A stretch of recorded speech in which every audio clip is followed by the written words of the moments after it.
रीना, कहाँ चल दी सुबह सुबह? तुम्हें पता है ना आज दीदी और जीजा जी आने वाले हैं। राजन ने अपनी पत्नी को बैग में कपड़े डालते हुए देखा तो पूछ बैठा। हाँ, मुझे पता है तुम्हारे बहन बहनोई आ रही हैं, लेकिन मैं कोई इस घर की नौकरानी नहीं हूँ जो आए दिन सबकी हाजिरी बजाती रहूं। मैं जा रही हूँ अपने मायके। तुम और तुम्हारी माँ संभालो अपने मेहमानों को। रीना ने चिल्लाते हुए कहा। देखो रीना, तुम्हें जाना है तो जाओ, लेकिन मेरी माँ और बहनों को रोज रोज अपमान करने की जरूरत नहीं है। वैसे भी तुम घर में करती ही क्या हो? साफ सफाई काम वाली करती है और रसोई में सारा दिन माँ ही काम करती है। रमन ने झल्लाते हुए बोला। हाँ हाँ, तुम्हें तो सारी कमी मुझ में ही नजर आती है, और मैं ही तुम्हारे घर का काम क्यों करूं? बहू हूं, कोई नौकरानी नहीं। रीना, ये घर तुम्हारा भी है और अपने घर में सभी काम करते हैं। आखिर तुम कब इस घर को अपनाओगी? राजन झल्लाते हुए बोला। लेकिन रीना बिना कुछ सुने बैग उठाकर चल दी। राजन बहुत परेशान हो चुका था रीना की इस आदत से। शादी का 1 साल हो चुका था। रीना ना तो घर के काम करती थी और ना ही किसी से सीधी मुंह बात करती थी। फिर भी हर वक्त एहसान जताती रहती थी कि जैसे राजन से शादी करके ही उसने उसके और उसके परिवार वालों के ऊपर एहसान कर दिया। राजन रीना से बहुत प्यार करता था, लेकिन उसका ये रवैया उससे बर्दाश्त नहीं होता था। घर में रीना कोई भी काम नहीं करती थी, सारा दिन फोन पर बातें करती रहती थी या घूमने फिरने में वक्त बिताती रहती थी। आए दिन रीना अपने मायके चली जाती थी, लेकिन इस बार राजन ने भी ठान लिया कि रीना की अकल ठिकाने लगानी ही पड़ेगी। रीना को मायके गए हुए 4-5 दिन ही हुए थे कि एक दिन राजन अपने ससुराल पहुंच गया। सबने सोचा कि दामाद बाबू रीना को लेने आए हैं, लेकिन राजन ने आराम से दोनों वक्त का खाना खाया और आराम करने लगा। रीना भी इंतजार कर रही थी कि राजन उसे वापस चलने को कहेगा, लेकिन राजन बिना कुछ बोले सोने चला गया। रीना के मम्मी पापा भी दामाद को इस तरह देखकर हैरान थे, क्योंकि राजन कभी ज्यादा देर रुकता नहीं था। सुबह भी राजन आराम से देर से उठा और छत पर टहलने लगा।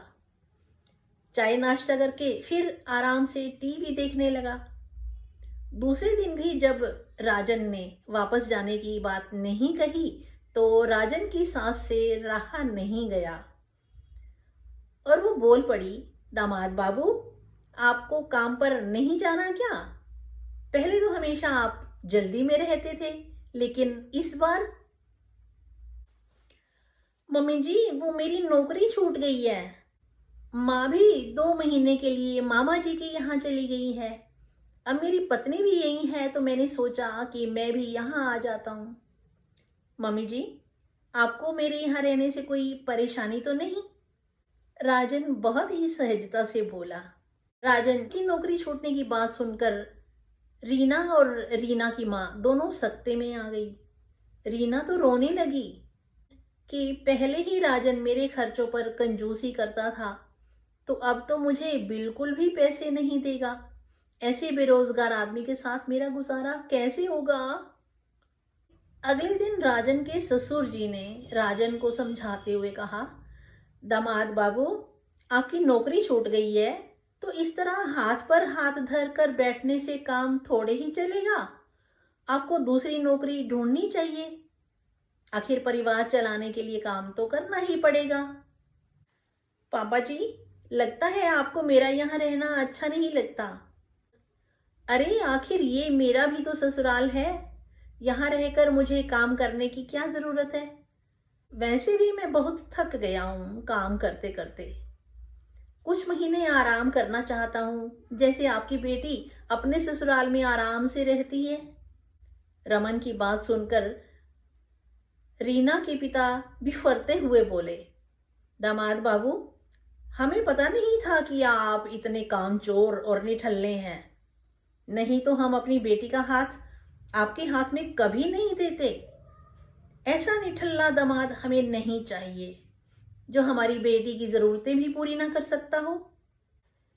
क्या ससुर जी, दामाद कुछ महीने काम धंधा छोड़कर आराम से अपने ससुराल में भी नहीं रह सकता, तो आपकी बेटी बिना कुछ किए हक जमा कर अपनी ससुराल में कैसे रह सकती है? आपको निठल्ला दामाद नहीं चलेगा तो मेरे परिवार में निठल्ली बहू कैसे चलेगी ससुर जी? नमस्ते, सत श्री अकाल। मैं उषा तनेजा आपका वेलकम करती हूँ। आज मैंने जो ये आपको कहानी सुनाई है, ये लिखी हुई है सविता गोयल जी की, जो मैंने इंटरनेट से ली है। और इसमें बहुत ही अच्छी सी बात बताई गई है कि आजकल की लड़कियां जो अक्सर कह देती हैं कि मैं घर में नौकरानी नहीं हूं, मैं सारा काम घर का नहीं करूंगी, लेकिन दामाद जो चाहिए वो उनको काम वाला चाहिए, बहुत कमाऊ होना चाहिए, बहुत प्रॉपर्टी वाला होना चाहिए। थोड़ा सा इस तरफ भी ध्यान दीजिएगा जरूर। अगर आपको ये कहानी अच्छी लगी हो तो वीडियो को लाइक कर देना और अपनों के साथ शेयर भी कर देना जहां इसकी जरूरत हो। और इस चैनल को अभी तक सब्सक्राइब नहीं किया तो सब्सक्राइब भी कर लेना, ताकि आने वाली वीडियोस की नोटिफिकेशन आप तक फटाफट पहुंच जाए। आज के लिए इतना ही, मिलते हैं फिर अगली वीडियो में किसी नए टॉपिक के साथ। तब तक आप अपना और अपनों का बहुत बहुत ख्याल रखना। Okay, thank you, bye bye.